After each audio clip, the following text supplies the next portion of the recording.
Bom dia, então, irmãos. Vamos começar a nossa escola bíblica dominical orando ao nosso Deus.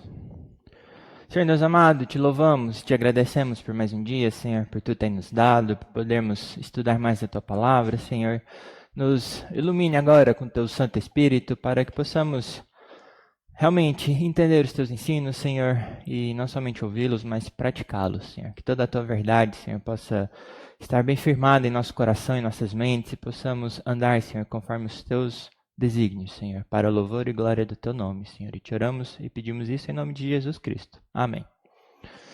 Muito bem, então o que a gente viu semana passada? O papel das mulheres, né? Então a gente terminou a questão das mulheres e a ideia de hoje é começar sobre os homens. E não de maneira geral, mas mais especificamente a liderança, né? A questão da liderança masculina. Então, para começar, a gente vai ver que são necessários líderes, certo? A igreja precisa ter líderes e não qualquer líder. Porque se a gente tem líderes ruins, o que acontece com a igreja? Sofre. Né? Líderes são o quê? Exemplos. Se os líderes são maus exemplos, o rebanho também não vai andar bem. Então é necessário, e a palavra de Deus deixa muito bem claro isso, que a gente precisa de líderes que sejam exemplos do rebanho. Em vários trechos, eu trouxe aqui alguns só. Abram lá em Filipenses 4:9, por favor. E Hebreus 13:7. Filipenses, capítulo 4, versículo 9.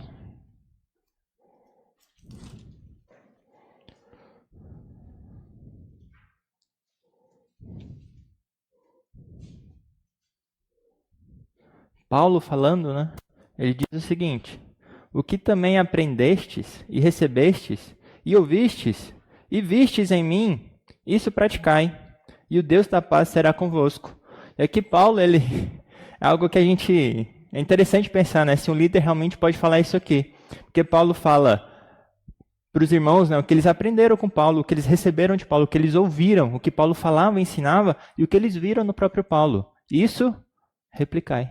Sede meus imitadores, porque Paulo era imitador de quem? De Cristo. Então, Paulo era imitador de Cristo e o rebanho precisava imitar o que Paulo fazia também, o que Paulo falava e o que Paulo fazia. Ele era, então, um modelo, um exemplo, que é o que a gente vai ver ele falando bastante para Timóteo, né, para ele ser modelo, padrão para o rebanho. Hebreus 13 também, que é um texto muito conhecido, versículo 17.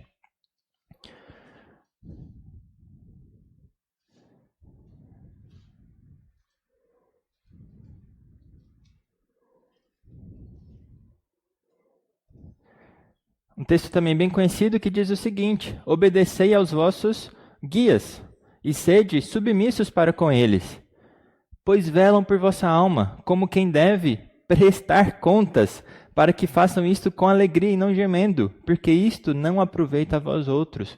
Então fala sobre a importância dos guias. Nós precisamos ser submissos a eles, porque eles têm uma responsabilidade, eles serão cobrados por essa responsabilidade. Não é à toa que depois a gente vê em Tiago, capítulo 2 ou 3, falando que não sede muito entre vós, mestres, porque é um peso que vai ser cobrado. Os guias, então, eles precisam velar pela alma daqueles que foram colocados debaixo da autoridade deles.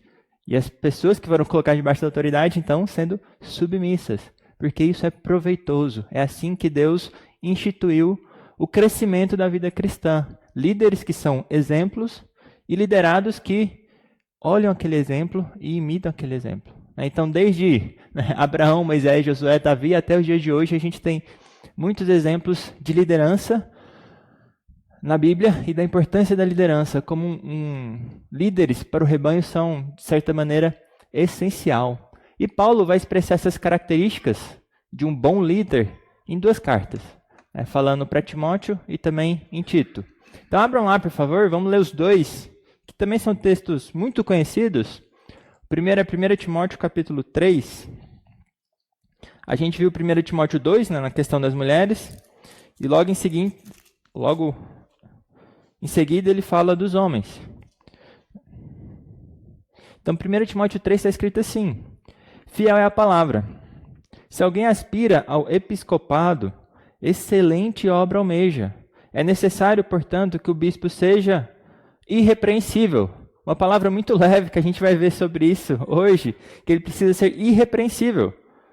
Esposo de uma só mulher, temperante, sóbrio, modesto, hospitaleiro, apto para ensinar, não dado ao vinho, não violento, porém cordado, inimigo de contentas, não afarento, e que governe bem a própria casa, criando os filhos sob disciplina, com todo respeito. Pois se alguém não sabe governar a própria casa, como cuidará da igreja de Deus? Não seja neófito, para não suceder que se ensoberbeça e incorra na condenação do diabo. Pelo contrário, é necessário que ele tenha bom testemunho de fora, a fim de não cair no opróbrio e no laço do diabo. Semelhantemente, quanto aos diabos, é necessário que sejam respeitáveis, de uma só palavra, não inclinados a muito vinho, não cobiçosos de sorte da ganância, conservando o mistério da fé com a consciência limpa. Também sejam estes primeiramente experimentados, e se mostrarem irrepreensíveis, exerçam o dia. Da mesma sorte, quanto a mulheres, é necessário que sejam elas respeitáveis, não maldicentes, temperantes e fiéis em tudo. O diácono seja marido de uma só mulher, e governe bem seu filho e a própria casa. Pois os que desempenharem bem o diaconato alcançam para si mesmo justa preeminência e muita intrepidez na fé em Cristo Jesus. Até aqui, né? Então a gente vê várias características e a Bíblia não deixa a gente no escuro sobre como o líder deve ser. Então a gente nunca pode falar que eu não sei quais seriam as características necessárias para um líder. Paulo deixa bem claro aqui essas características. A gente vai ver um pouco mais para frente. Tito também. Abram lá em Tito, que é interessante.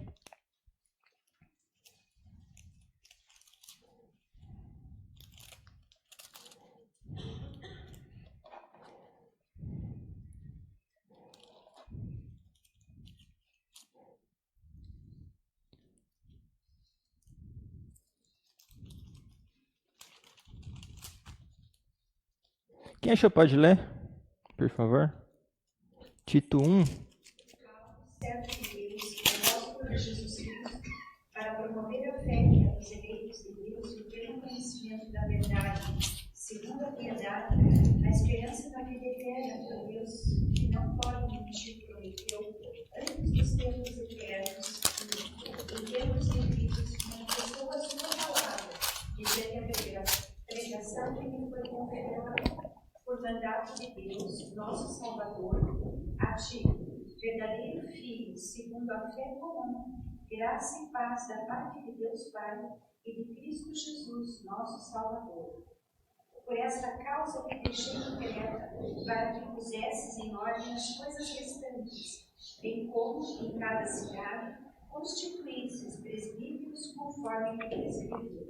Alguém que seja irrepreensível, marido de uma só mulher, que tenha filhos crentes que não são acusados de dissolução, não são insubordinados, porque é indispensável que o bispo seja irrepreensível como despenseiro de Deus, não arrogante, não irascível, não dado ao vinho, nem violento, nem cobiçoso, de torpe ganância.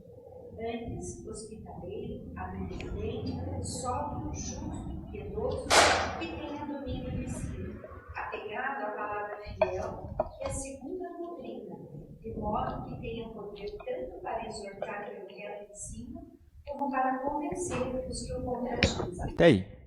Então aqui também Paulo repete, a gente vê de maneira um pouco diferente, mas muito semelhante a Timóteo. Ele falando que para o líder é indispensável. Não é possível que um líder não seja assim. Então a gente não elege, não coloca alguém na liderança para ele se tornar um líder. Ele precisa já ter essas características para liderar o rebanho e ser modelo para o rebanho. E hoje o que a gente vê nas igrejas? Igrejas, especialmente quando a gente vê as igrejas bem decaídas, como que está a liderança? Eles são exemplos e modelos? Normalmente começa na liderança. Se a liderança, o padrão para ser líder é rebaixado, o padrão das ovelhas também é rebaixado. E com isso tudo desanda. Então é necessário que sejam exemplos. Em todas as coisas. A gente vê essas características, mas em todas as coisas, nas pequenas também. Seja no abrir a igreja, a vir aqui na frente, tudo tem que ser feito com zelo e dedicação. Se não é feito com zelo e dedicação, não é um bom líder, não é um bom exemplo. E é necessário, é importante, é indispensável. Então as práticas terríveis da igreja começam na liderança. E se a gente rebaixa o padrão da liderança, a gente vai rebaixar tudo. A gente começa a aceitar tudo. É aquela questão da disciplina. Por que é necessário que tenha disciplina? Para que não contamine, para que aquele fermento não leve toda a massa. Da mesma forma, é indispensável que os líderes sejam exemplos para que a igreja busque um padrão melhor e não se acomode no padrão mais baixo. Então, quando a gente baixa o padrão daqueles que podem ser líderes, tudo vai desandar. E esse é um pouco o contexto que a gente vê em Timóteo, em Éfeso. Quando Paulo fala para Timóteo, ele fala muito essa questão dos líderes que não são realmente bons líderes. Abram lá em 1 Timóteo 1:3. 1:3 e 1:7. 1 Timóteo 1:3 fala o seguinte: quando eu estava de viagem rumo da Macedônia, te roguei permanecesses ainda em Éfeso, para admoestares a certas pessoas, a fim de que não ensinem outra doutrina. Então Paulo deixa bem claro, você está em Éfeso porque tem pessoas ensinando, obviamente no papel da liderança, uma doutrina que não é a correta. Então os líderes que deveriam ser bons mestres estão ensinando o quê? No versículo 7 fala, pretendendo passar por mestres da lei, não compreendendo, todavia, nem o que dizem, nem os assuntos sobre os quais fazem ousadas asseverações. Então são mestres que não sabem o que falam. São líderes que não sabem o que ensinam. São pessoas que não têm doutrina para poder realmente passar para a igreja e estão ensinando fábulas, histórias da carochinha. Não ensinam de fato a palavra de Deus. Então Paulo deixa Timóteo nesse contexto, e vários versículos da carta de Timóteo, depois leia ela inteira, tem esse contexto de uma doutrina que não é boa, um ensino que não é bom, líderes que não sabem ensinar. E Paulo então fala para Timóteo que nós não podemos rebaixar esse padrão e nós não devemos permitir um padrão inferior. Ele fala para não impor a mão precipitadamente sobre alguém. E o que é isso? Não ordenar líderes, não colocar líderes na igreja que não sejam realmente líderes. Então Paulo fala, institua líderes, mas não pode ser qualquer um. Precisa ter líderes preparados. Não impõe a mão em quem não é líder, porque isso vai estragar o rebanho. Então não faça qualquer um líder. Certo? Não pegue o melhor do rebanho e coloque como líder. Ele precisa ter um padrão. Se o melhor do rebanho não tem esse padrão, ele não é líder. Pode buscar melhorar e tudo mais, aprender a doutrina e etc. E todas as características do líder, mas ele precisa já ter essas características, é indispensável para que ele seja um exemplo. Tudo bem? Sim. O texto de Tito lá, que fala sobre os filhos crentes, né?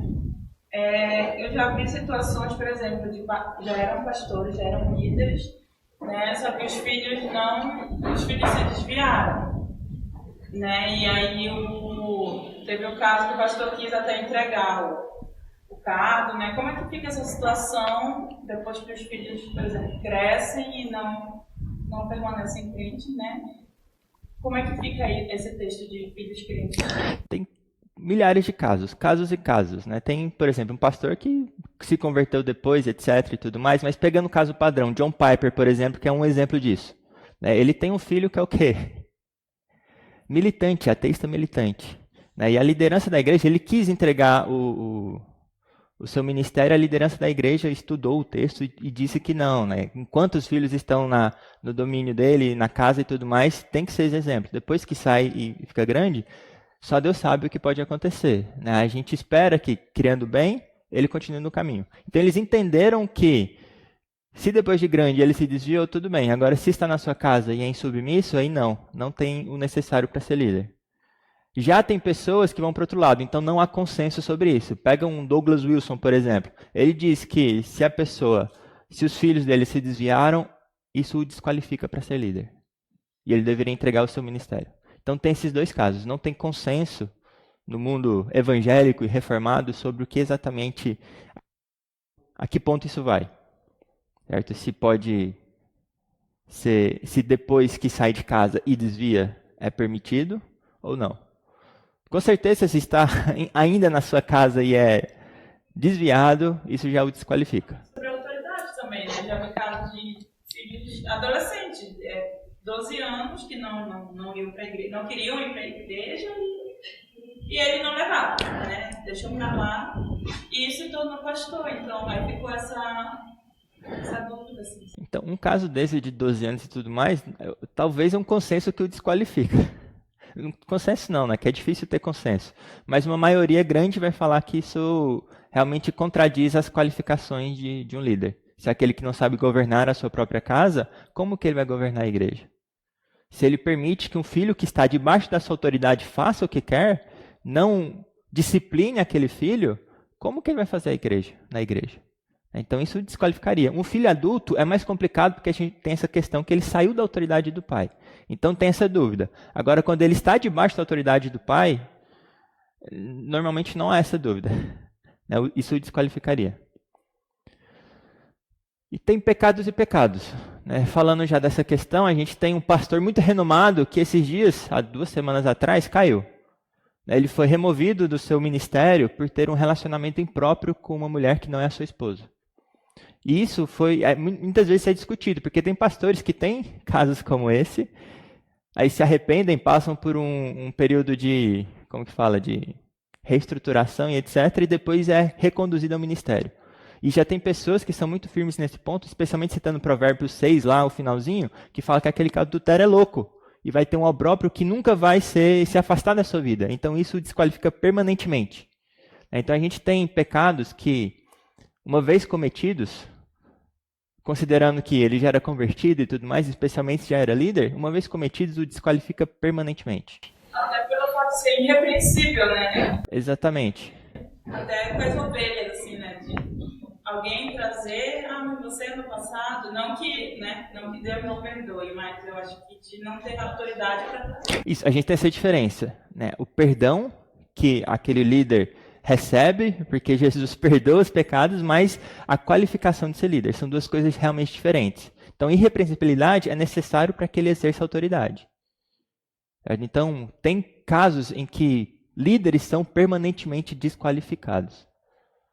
Certo? Não deveriam mais ser líder. O que não o desqualifica de ser crente, ovelha e servir também na igreja, com outras posições, né? De outras formas. Tudo bem? A gente vai passar um pouco por isso também, né? Mas antes de mais nada, eu quero falar um pouco sobre essa importância de ser líder. Na 1 Timóteo 3:1, ele começa falando que fiel é a palavra. E é uma expressão que é interessante, se a gente pegar um paralelo com Jesus, talvez seria a mesma coisa do em verdade vos digo, o amém, amém. Porque ela sempre traz uma importância ao que será falado. E se você ver alguns exemplos, abram lá 1 Timóteo 1:15 e 4:9. Então, alguém leia 1 Timóteo 1:15, por favor. Que a graça de nosso Senhor superabundou com a fé e amor que há em Cristo Jesus. Acho que eu errei o texto de novo. É 1:15, né?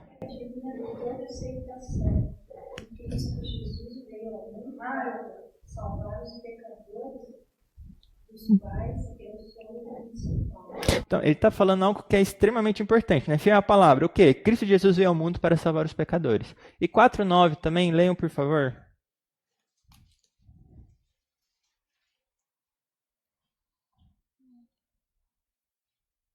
Quem achou pode ler, por favor. Aqui, na verdade, ele está falando antes, né? Rejeita fábulas, fala sobre Cristo Jesus, será bom ministro, alimentando com boas palavras, né? Boa doutrina que tem seguido. Ele fala sobre a piedade, né? Então, fiel essa palavra é digna de inteira aceitação, que a piedade vale muito mais do que o seu exercício físico, né? As coisas externas. Então, Paulo normalmente usa essa expressão para coisas que são extremamente relevantes. A gente vê isso também, né, em 2 Timóteo 2:1, Tito 3:8.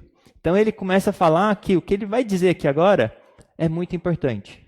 E o que é muito importante? O episcopado, né? A liderança. É algo extremamente relevante. Então, o chamado ao episcopado é de suma importância para a igreja. Tanto que ele acrescenta que quem aspira ao episcopado, excelente obra almeja. Então, não é uma obra simples, trivial, comum, mas é uma obra excelente, que vai trazer muitas responsabilidades, né? Não haja muitos mestres entre vós, mas é uma excelente obra para a edificação da igreja. A edificação da igreja que Cristo comandou aqui.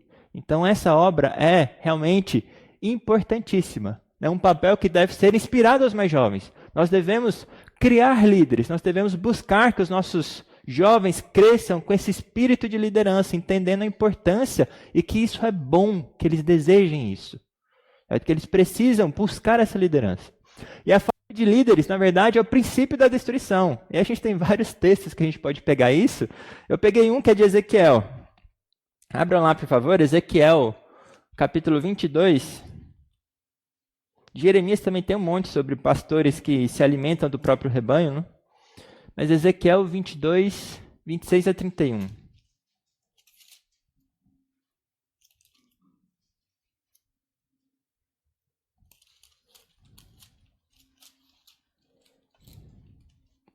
Lá está escrito assim: os seus sacerdotes transgridem a minha lei e profanam as minhas coisas santas. Entre o santo e o profano não fazem diferença, nem discernem o imundo do limpo, e dos meus sábados escondem os olhos, e assim sou profanado no meio deles. Então, o que o sacerdote fazia? Ele era responsável pela santidade do povo, pelo ensino, pelos sacrifícios, pela lei. Eles profanavam a Deus. 27. Os seus príncipes no meio delas são como lobos que arrebatam a presa para derramarem o sangue, para destruírem as almas e ganharem lucro desonestos. Os seus profetas lhes encobrem isto com cal por visões falsas, predizendo mentiras e dizendo: assim diz o Senhor Deus, sem que o Senhor tenha falado. Contra o povo da terra praticam extorsão, andam roubando, fazem violência ao aflito, e ao necessitado e ao estrangeiro oprimem sem razão. Busquei entre eles um homem que tapasse o muro e se colocasse na brecha perante mim, a favor desta terra, para que eu não a destruísse, mas a ninguém achei. Por isso eu derramei sobre eles a minha indignação, e com o fogo do meu furor os consumi. Fiz cair-lhes sobre a cabeça o castigo do seu procedimento, diz o Senhor Deus. Então nenhum homem foi achado. Profetas com visões falsas, profecias. Reis, a autoridade civil também roubando e extorquindo. Sacerdotes desviados, profanando. Não havia um. Como Moisés foi, que se pôs entre Deus e o povo, que era esse intermediador. Não havia um para liderar o povo. Por isso, fogo para o povo, destruição para o povo, porque não havia quem tapasse o muro. Então, líderes são essenciais. E líderes devem ter um coração segundo o do Senhor, alguém que Deus se agrade. Esse texto não precisam abrir lá, que acho que todos sabem, que é de Davi. Quando Saul ofereceu sacrifícios, fez o que não devia, o que Samuel falou para Saul? Deus falou que eu estou buscando e trazendo um líder que é segundo a minha vontade, que tem um coração segundo o meu. Então nós precisamos buscar e realmente reconhecer esses líderes. Certo? Não importa as características que o mundo considera boa, que a gente considera boa, quão bem sucedido ele é profissionalmente, e assim vai, coisas que chamam a atenção. Mas o que precisa chamar a nossa atenção na liderança é o que a Bíblia diz. É o coração daquela pessoa, é o modelo que ele tem para o rebanho em questão de piedade, de doutrina, de justiça. Se ele realmente vive de modo justo, se ele exerce todas as suas funções, a gente não reelege oficiais que se mostraram maus exemplos. Então a gente precisa entender, antes de eleger alguém, que ele é um bom exemplo, e se a gente elegeu e ele não foi um bom exemplo, precisa ser repreendido e não ser reeleito de novo, a não ser que ele mude a sua vida. Então, líderes são essenciais e isso afeta todo o povo. E não só presbítero, diáconos e qualquer líder que a gente vê por aí, seja líder na música, nas crianças, professores, precisam ser exemplos. Certo? Especialmente presbíteros que se afadigam, presbíteros pastores aqui usando como mesma coisa, afinal é. Então, precisam ser exemplos mais ainda, porque eles se afadigam na palavra e precisam ensiná-la. Mas todos os líderes precisam ser bons exemplos. Certo? Pessoas de quem Deus se agrada. Nós devemos nos agradar com o que Deus se agrada. Então nós só vamos nos agradar dos líderes que realmente Deus se agrada. Não nos contentar com padrões inferiores. Tudo bem? Aqui tem uma frase que é muito conhecida no meio evangelístico aí de chamar as pessoas para a liderança, que é do George, que ele fala o seguinte, né, dá-me um homem de Deus, um homem, cuja fé domine sua mente, e eu endireitarei o que está torto, e abençoarei toda a humanidade.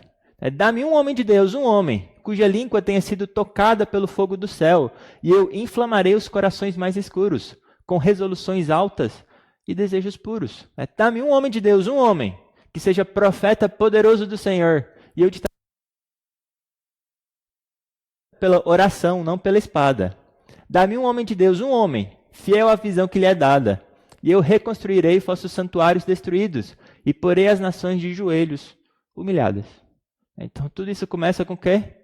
Um homem que é fiel à palavra de Deus, profeta poderoso do Senhor, e ele mudará o coração das pessoas. Não ele pela sua capacidade intelectual, linguística e tudo mais, mas pelo Espírito Santo de Deus sendo como instrumento aquele homem, aquele líder, que realmente será um exemplo para os outros, onde eles verão aquela pessoa e buscarão viver como ela, para ter santidade. Então, se o líder não é santo, não busca a santidade, não santo perfeito, mas não busca a santidade, como que os liderados serão?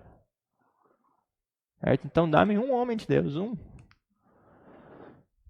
E, voltando para a ideia de inspirar, a gente tem no texto de 1 Timóteo 3, duas palavras que se referem a desejo. Aí fala se alguém aspira e se alguém almeja. Então, aspira e almeja tem a ver com desejo, né? Com essa vontade. E a ideia da palavra aspira, que a gente tem no original, é alguém que estica, né? Que busca alcançar alguma coisa, que tem a ver com o externo, com o exterior. Alguém que faz alguma coisa para ser líder. Então, para ser líder, não basta nascer, ninguém nasce pronto. Precisa o quê? Buscar externamente, fazer atividades de forma que vai capacitá-lo para ser líder. Então, se alguém faz algo externo para ser líder, uma ação é feita, isso é bom. Isso inclui várias coisas. Estudar, matricular em seminário e etc. A nossa igreja tem uma boa prática que é exigir que os pastores tenham o quê? Seminário, estudo. Saibam o que falam, o que fazem e o que ensinam. Que o pastor falou domingo passado ou retrasado, que ele fala para os alunos dele lá no seminário, você sabe o que esse texto está dizendo, o que esse texto ensina? É necessário que os pastores tenham estudo. Tem até uma história que fala sobre a expansão dos Estados Unidos, quando começou a expandir para o oeste, né? Que antigamente, no início, os pastores todos precisavam ter o ensino. Eram formados em Princeton. E depois, com essa expansão, a gente começou rebaixando esse nível, né? Então, a gente mandava e criava igrejas em vários lugares e qualquer um virava pastor de lá, mesmo sem ter o estudo formal. E o que aconteceu? Muitas doutrinas que não são bíblicas surgiram por isso. Porque os líderes não precisavam mais estudar. Deu uma formação realmente formal para aquele papel que ele estava buscando. Que é uma lástima. E hoje em dia a gente tem a mesma coisa para vários aspectos. Eu lembro de ver isso sobre casamentos, né? A pessoa falando, né? A gente estuda para a profissão que a gente quer fazer, a gente se esforça, a gente faz muita coisa, mas para os papéis mais importantes da nossa vida, o que a gente faz? A gente se prepara para casar? A gente realmente estuda bastante para a gente poder casar? A gente estuda bastante para ter filhos? A gente procura realmente se aperfeiçoar para que a gente seja bons pais? Não, a gente faz isso para as coisas do mundo, mas para as coisas de Deus a gente não faz. É incoerente, é inconsistente. Então, e a ideia da palavra almeja também, aspira tem esse aspecto externo e almeja tem um aspecto interno. Ele tem um desejo no coração, algo que realmente o compele a fazer isso. Então a gente tem essas duas coisas que precisam acontecer. Ele precisa desejar no seu coração e precisa agir. Isso então o fará um líder. Ele precisa aspirar e almejar. Então tem esses dois aspectos. E um líder, ele deve sentir então esse desejo interno e também buscar, né, para poder servir como líder. E o que acontece se não tem essas duas coisas? Ele tem esse desejo, mas a gente tem presbíteros, por exemplo, que simplesmente vão na frente, né, fazem orações ou ficam nas reuniões de conselho comandando as coisas, mas não buscam a palavra de Deus. Não buscam mudar de vida. Não se aperfeiçoam. Ficam sempre estagnados. Aí isso não pode acontecer. É preciso que eles busquem sempre melhorar. Se eles param na corrida, o que isso diz para os liderados? Parei, cheguei até onde eu queria, tá bom. Eu não preciso chegar até o final. Até lá, 10 km de corrida, corri 5, tá bom. Vamos parar por aí. Isso é um mau exemplo. Então, líderes precisam ter o desejo e agir. Não simplesmente ter o desejo de aparecer e nunca realmente estudar e ensinar os liderados. Isso não é bom para os líderes. Tudo bem? Então, muitas vezes, esses dois aspectos se demonstram quando a pessoa se afadiga para melhorar suas qualificações. Quando que a gente percebe que um líder realmente aspira e almeja? Quando ele busca melhorar naquilo que ele faz. Nas qualificações de líder. Todas elas. Não só de ensinar, mas todas elas. Ser um marido melhor, ser um pai melhor, ser irrepreensível em todas essas áreas. Se ele busca isso, ele está mostrando realmente esse desejo para uma excelente obra. E é isso que a gente tem que inspirar nos nossos meninos. Que eles busquem essas coisas, que eles não se acomodem com um padrão baixo, mas busquem realmente ser santo, porque Deus é o quê? Santo. É aqui que Deus comanda, sede santos como eu sou santo. O líder tem que fazer isso. Se o líder não faz, os liderados, ele não pode exigir dos liderados. Tudo bem? Então, compelido ao ensino, a pregação. Paulo afirmava que sobre ele pesava essa obrigação. Certo? Abram lá em 1 Coríntios 9, 16.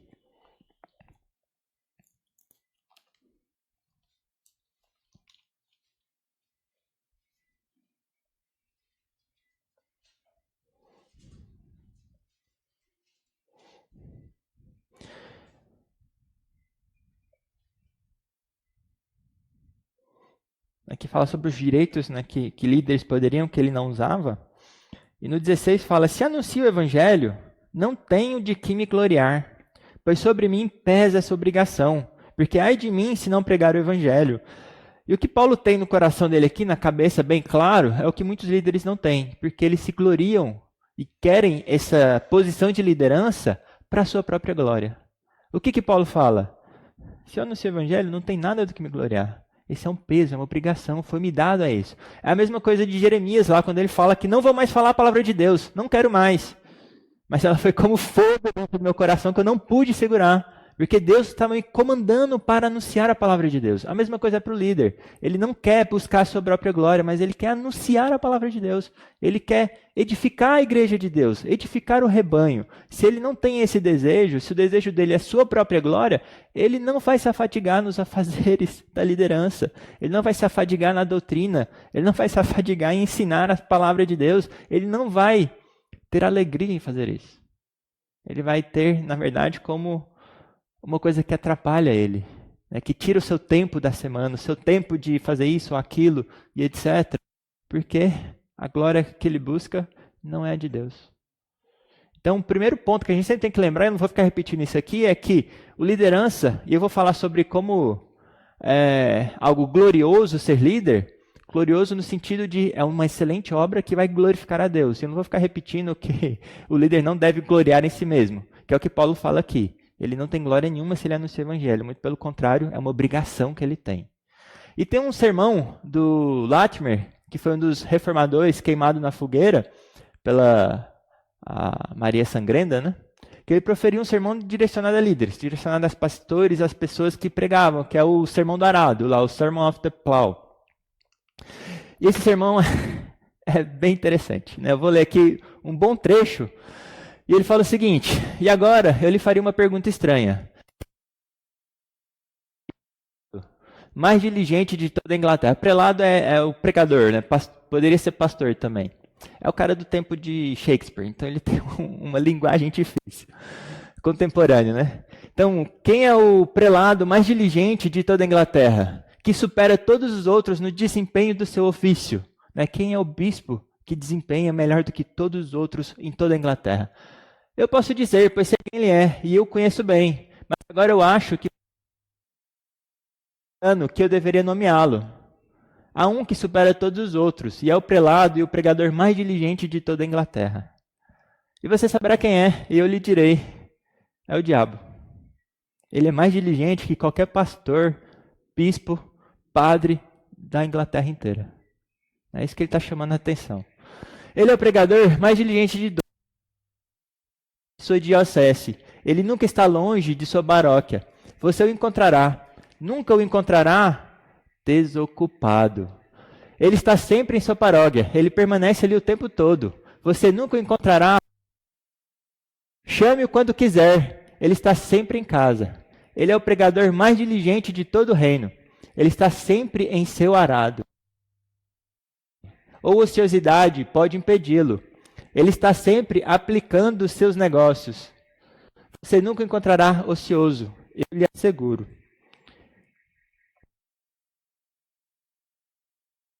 Não acabou ainda.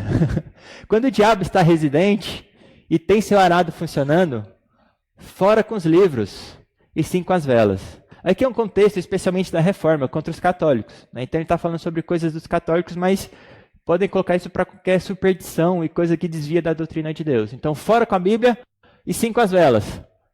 Né? Fora com as Bíblias e sim com as contas, que são as bolinhas do terço, né? com as coisas do rosário lá.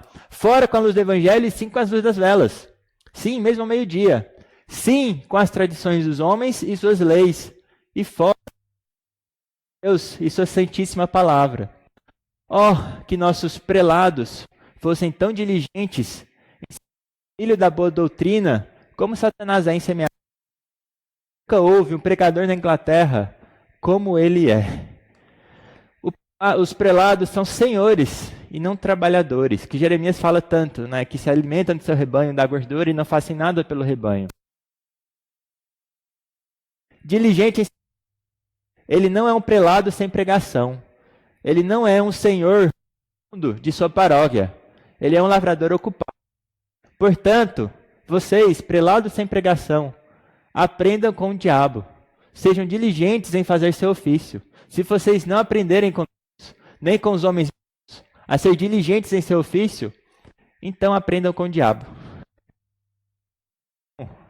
É que, né, não que deva copiar o diabo, ele está fazendo talvez um uso de uma hipérbole aqui, bem hipérbole mesmo.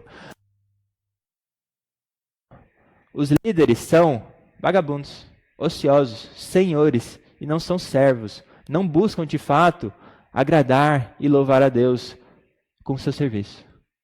Buscam somente a sua glória. E esse é um sermão que foi realmente, acho que é o mais conhecido dele, bombástico, porque como há pastores preguiçosos, pastores presbíteros, líderes, como todo, diáconos e etc., preguiçosos, ociosos, e ele fala, vai aprender com o diabo. Você está muito pior do que o inimigo. Como que você acha que o reino do nosso Deus vai prosperar se você é pior que o diabo? Então, criem vergonha na cara e se esforcem, se esmerem para ser bons líderes. Não sejam como vocês estão. E a questão é que esse chamado à liderança é um chamado nobre. Então tem esse cara aí, Cotton, que é um puritano americano, nos Estados Unidos, que ele escreveu no livro Student and Preacher, que era algo como direções para um candidato ao ministério. Ele fala que o ofício do ministério cristão, corretamente compreendido, é o mais honroso e importante de qualquer homem no mundo inteiro, que qualquer homem no mundo inteiro pode sustentar.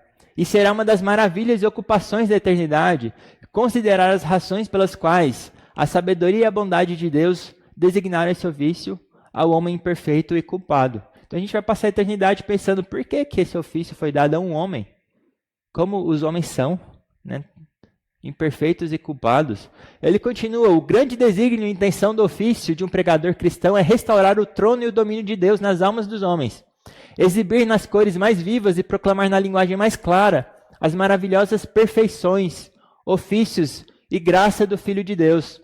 E atrair as almas dos homens para um estado de amizade eterna com Ele. É uma obra que um anjo pode desejar, como uma honra ao seu caráter, ao caráter de Deus. Sim, um ofício que todo anjo no céu pode cobiçar para ser empregado por 1000 anos vindouros. Mas Deus, em sua sabedoria e bondade, concedeu aos homens. É um ofício que os anjos almejam, foi dado aos homens. Proclamar esse evangelho, especialmente aos líderes, se esmerar na palavra para ensinar o povo de Deus. Então a gente vai passar a eternidade pensando por que Deus deu isso a nós. E o líder não quer fazer isso. É um cargo tão honroso, importante e útil que, se um homem for colocado nele por Deus e se tornar fiel e bem-sucedido ao longo da vida, ele pode olhar com desdém para uma coroa e derramar uma lágrima de pena pelo monarca mais brilhante da terra. Ou seja, se a gente pegar as pessoas que a gente considera que estão nos cargos mais importantes da terra, as pessoas mais poderosas deste mundo, os imperadores, os presidentes das nações mais poderosas, um pastor, um presbítero pode olhar para ele com pena e falar: você não fez nada demais, o seu ofício não é nada demais comparado ao meu, que estou a serviço do Rei Eterno, não de interesses terrenos. Então é um ofício que realmente deveria ser cobiçado. Por isso que a gente fala que precisa inspirar aos mais jovens, porque isso é uma excelente obra. Certo? Não há ofício nesse sentido mais nobre do que esse. Tem Will também, que pregou em Westminster durante a Segunda Guerra Mundial. Ele fala que, chamado para pregar, comissionado por Deus para o arauto do grande rei, uma testemunha do evangelho eterno, poderia haver trabalho mais elevado e santo? Para esta tarefa suprema, Deus enviou seu Filho unigênito. Em toda a frustração e confusão dos tempos, é possível imaginar um trabalho comparável à importância com o de proclamar a vontade de Deus aos homens rebeldes? Não por acidente, nem ainda por egoísmo impetuoso dos homens, o púlpito recebeu o lugar central na igreja. Ele está lá de divina devoção. Ele está lá pela lógica das coisas. Ele está lá como o trono da palavra de Deus. E aqui tem uma história interessante que eu já contei algumas vezes, pelo menos para o pastor já, que o Jones, quando ele foi colocado para pregar lá em Westminster, a coisa que ele fez foi pegar prego, martelo, ir no púlpito e pregar ele no chão, para que as pessoas não tirassem o púlpito, para que aquilo lá não virasse um palco. Então o púlpito está lá no lugar central, muitas vezes elevado, para quê? Para elevar a pessoa que está lá ensinando, ou para ensinar, ou para elevar o que está sendo ensinado, a palavra de Deus que está sendo proclamada. Então o púlpito é central e muitas vezes elevado para exaltar a doutrina de Deus proclamada daquele púlpito. Então o púlpito tem um ponto essencial e central. John Wycliffe, que eu não expliquei quem é, porque não precisa, né? Às 3 da manhã, o serviço mais elevado que os homens podem alcançar na terra é pregar a palavra de Deus. Este serviço cabe peculiarmente aos sacerdotes e, portanto, Deus o exige mais diretamente deles. Que a gente falou sobre, é um peso, como Paulo fala, porque isso será cobrado de cada um deles. Velam pela alma do rebanho. E por esta causa, Jesus Cristo deixou outras obras e ocupou-se principalmente da pregação. E assim fizeram os seus apóstolos, e por isso Deus os amou. A igreja, no entanto, é mais honrada pela pregação da palavra de Deus. E, portanto, este é o melhor serviço que os sacerdotes podem prestar a Deus. E assim, se os nossos bispos não pregam em suas próprias pessoas, impedem os verdadeiros sacerdotes de pregar, eles estão nos pecados dos bispos que mataram o Senhor Jesus Cristo. Então, quantos pastores ocupam o púlpito, impedindo outras pessoas de realmente estarem lá, e ensinam somente coisas de si, não ensinam o que Deus fala. Falam assim diz o Senhor, mas Deus não disse assim. Como os profetas que a gente viu ali em Ezequiel. Fala que eles estão nos mesmos pecados daqueles que mataram Jesus Cristo. Quem não prega a palavra de Deus fielmente está matando a Jesus Cristo, impedindo ele de falar. Então no púlpito é para Cristo falar, não é para a gente dar nossas opiniões. No púlpito em qualquer lugar, né? Na RBD também. Não é para dar nossa opinião, é para falar o que Cristo ensinou. Então quem não faz isso está em pecado e impede, né, verdadeiros sacerdotes de pregar. Então é um ponto seríssimo. E o tempo corre. Tudo bem até aí? Então eu quero falar um pouquinho sobre irrepreensível. Então o líder deve ser irrepreensível. O que significa ser irrepreensível? Não encontrado nele mancha. nenhuma mancha em sua vida espiritual, no presente e no passado. Certo? Não precisa ser perfeito desde o nascimento. A gente tem casos, né, de pessoas que se converteram depois, que tiveram uma vida, obviamente, quando estão nas trevas, não vão ter uma vida boa. Se tem, é por uma misericórdia e graça de Deus tremenda. Mas depois que se converteram, não pode ter essas manchas. Ele tem que sempre se santificar. Se ele começar a se manchar, isso tira a sua irrepreensibilidade. Se é que existe essa palavra, né? Isso não vai deixar ele mais irrepreensível. Então é preciso que ele seja irrepreensível. E Tito fala que é indispensável. Perfeito, mas, especialmente uma vez que foi identificado como líder, ele tem que agir dessa maneira, irrepreensível. E muitas vezes o que a gente faz? Um pecado ou outro acontece. O que tem? Não é nada demais. A gente começa a baixar o padrão da liderança. A gente deveria ter o quê? Um padrão que realmente é difícil. Deve ser líder e se manter irrepreensível. Uma vez que deixa de ser irrepreensível, se torna repreensível, acabou. Se a gente mantém esse padrão elevado, por mais que a gente diminua a quantidade de líderes, vai ser benéfico ao rebanho. Aí a gente não deve permitir um padrão menor. Essa ideia, né, é sempre pecaminosa. A gente diminui o padrão porque se o cara peca, né, por que ele vai reclamar do meu pecado? Então isso é terrível. Isso mostra, quando a gente tem igrejas elegendo pessoas com padrão inferior do que a Bíblia coloca, isso mostra que a igreja já está em um nível inferior. Certo? Já está errando o alvo, pecando, né? Errando o alvo que deveria ser a santidade. Sim. Também, né, se a gente olhar o contexto desse texto, quando o líder ele fica preocupado apenas em ser um bom exemplo para a igreja. Mas o próprio autor aqui diz no 7, pelo contrário,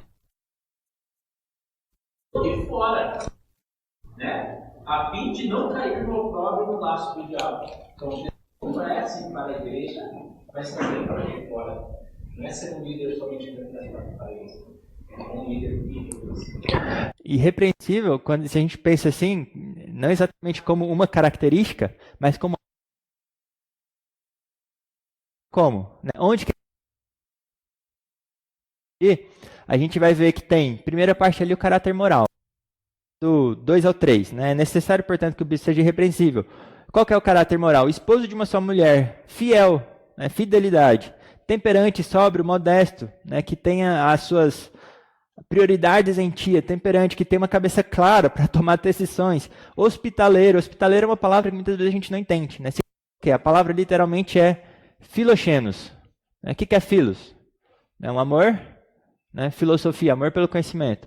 E xeno, a gente conhece xenofobia. O que é xenofobia? É medo do estrangeiro, né? Dos estranhos. Então, filoxenos, aquele que ama o estranho.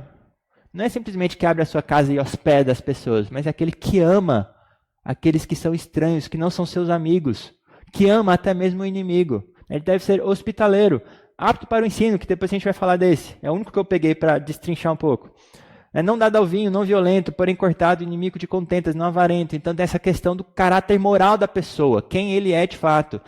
A vida no lar, né? Não só quem ele é, mas como é a vida dele no lar, que governe bem a própria casa, criando os filhos sob disciplina, com todo respeito. Se alguém não sabe governar a própria casa, como cuidará da igreja? O 6, então, fala de maturidade. Maturidade, porque especialmente espiritual. Não seja neófito, que é novo na fé, para não suceder que se ensoberbeça, incorra na condenação do diabo. E o último que o nosso irmão falou, é necessário que ele tenha bom testemunho dos de fora, que tenha uma boa reputação. Que ele seja visto realmente como uma pessoa íntegra, não somente na sua casa, na sua igreja, mas até lá fora, no mundo. E até as pessoas de fora reconheçam que ele é alguém irrepreensível, honesto, justo. Então é necessário que ele seja irrepreensível em todos esses aspectos. Então o padrão realmente é alto, não deve ser baixo. E a gente tem que buscar realmente esse padrão. Coisas superiores, porque a gente está na igreja, especialmente, né, a gente não vai em qualquer igreja, porque a gente entende que a igreja está cuidando do quê? Os líderes estão cuidando do quê? Velam do quê? Da nossa alma. Se a gente elege qualquer um, o que a gente está falando sobre a nossa alma? A gente está pondo qualquer um para cuidar da nossa alma. É loucura. É loucura a gente eleger qualquer um porque a gente está nos destruindo. Certo? Então nós precisamos ter um zelo por isso. Um zelo tremendo. E deixar o pastor lá em cima mesmo. E a gente vai então para o apto para ensinar. Que é, talvez a única característica que diferencia ali o bispo, né, do diácono. Na verdade, quando me falaram para ser eleito diácono, a primeira coisa que eu falei, mas eu não sou casado. Ele falou, não, meu irmão, casado é só questão de presbítero. Então colocaram como uma outra que é só de presbítero. Até, né, esposo de uma só mulher fala que é um homem de uma mulher só. Muito se discute se isso realmente tem a ver com seu status marital ou não. Ser alguém fiel, não necessariamente casado, afinal tem o dom do celibato. Mas a gente não vai tratar disso aqui. Eu quero parar só no apto para ensinar. Que é realmente a única qualificação que, se você parar para pensar, não é necessariamente moral, mas está intimamente ligado. Alguém pode ensinar, no caso da doutrina de Deus, se ele não tem uma boa moral? Então precisa ter essa ligação, porque se a gente ensina o que a gente não é, obviamente, todo mundo sabe disso, já ouviu falar várias vezes, ninguém vai ouvir, ninguém vai dar ouvidos. Então está, de certa maneira, ligado. E a única função ali, a única característica listada que realmente está relacionada à função de bispo. Ou pelo menos a uma das funções dele, que é o quê? Ensinar a doutrina. Fazer com que a pessoa cresça em conhecimento de Deus. A gente vai ver como ele usa bastante essa palavra da doutrina, de ensino, de mestres que não estão ensinando o correto. Então o bispo, pastor e mestre, precisa ter habilidade para o ensino. A única qualificação que vai diferenciar ele dos outros ofícios. Então a tarefa primária de um pastor e mestre, presbíteros em geral, é o quê? Que a gente falou sobre o púlpito, é um ensino, certo? É ensinar a doutrina de Deus, pregar a palavra corretamente, certo? Obviamente, né, vez ou outra a gente erra, ninguém vai estar sempre certo em tudo, mas o essencial, o fundamental, não deve ter erro nenhum, certo? Se ele ensina o fundamental incorreto, ele não tem a qualificação necessária. Então, Paulo fala que são dignos os que se afadigam na palavra e no ensino, que é 1 Timóteo 5:17. Então, abram lá, por favor. Lá fala, devem ser considerados merecedores de dobrados honorários os presbíteros que presidem bem, com especialidade os que se afadigam na palavra e no ensino. Então, ele fala que esses realmente devem ser considerados como realmente dignos, porque se afadigam na doutrina e no ensino, na palavra e no ensino. Então, Paulo afirma também que Timóteo será um bom ministro se ele alimentar a congregação com boa doutrina, que é o 4:6. Expondo essas coisas aos irmãos, serás bom ministro de Cristo Jesus, alimentando com as palavras da fé e da boa doutrina que tens seguido. Então, o que o ministro tem que ter? Sustentar a igreja com boa doutrina.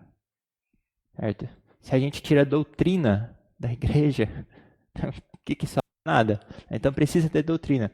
Obreiro aprovado deve manejar bem a palavra da verdade. 2 Timóteo 2,15.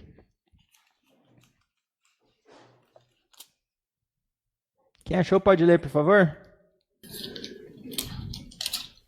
Procura apresentar-se a Deus aprovado, como um obreiro que não tem de que se envergonhar, que maneja bem a palavra da verdade. Você imagina um presbítero que não sabe usar a Bíblia. O que será da igreja? E aqui é interessante que ele está lá, procura. Essa palavra, ela pode ser traduzida de outras maneiras. Pode ser traduzida como velocidade, que faz rápido. Como esforço, diligência.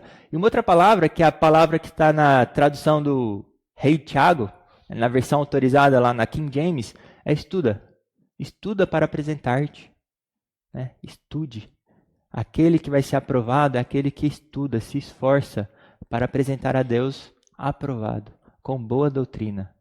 Então, o líder precisa estudar, precisa aprender, precisa sempre ser um aluno e aprender. Nunca está pronto, sempre melhorando, para ensinar os outros. Então, esse é uma função essencial. Não precisa necessariamente ser mais velho para ensinar, Ele fala isso a Timóteo, não despreze, não aqueles que te desprezam pela idade, mas alguém que é apto para o ensino, tem a característica de ser um exemplo, modelo para os demais.